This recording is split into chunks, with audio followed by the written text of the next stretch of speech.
Pag lechon sa Singapore ang pag-uusapan, madalas una din sa listahan ang Lechon Republic dahil marahil tapat lang nito ng Novena Church at ilang hakbang lang mula sa Novena MRT kung saan maraming shops, hospital at offices na marami ding Filipino.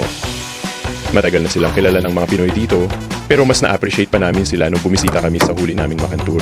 Lalo din kaming bumilib sa kababayan nating couple na sina AJ at Irene na nagtatag ng Lechon Republic.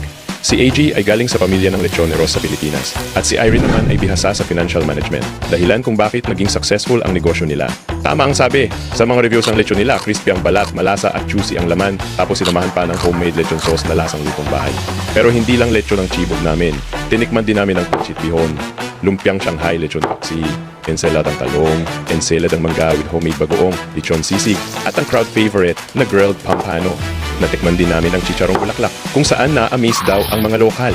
Kaya kung craving ka ng sa lechon at Filipino food, highly recommended na namin Lechon Republic sa kapwa natin. Hungry Pinoy SG, pwede ka ring mag-order online, perfect kung busy ka sa work o gusto mo lang ng comfort food sa bahay. Ang saya pa kasi nagde-deliver sila sa buong SG.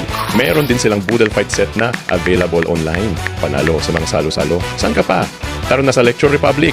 At kung nasa Australia ka, pwede mo nang ibalita na dinala nila ang second branch nila sa Sydney. Shoutout nga pala sa aming special surprise guest sa makantor na ito na sina Ryan ng RF Station, G the Hungry Traveler, at Adrian ng Share Your Spare Singapore.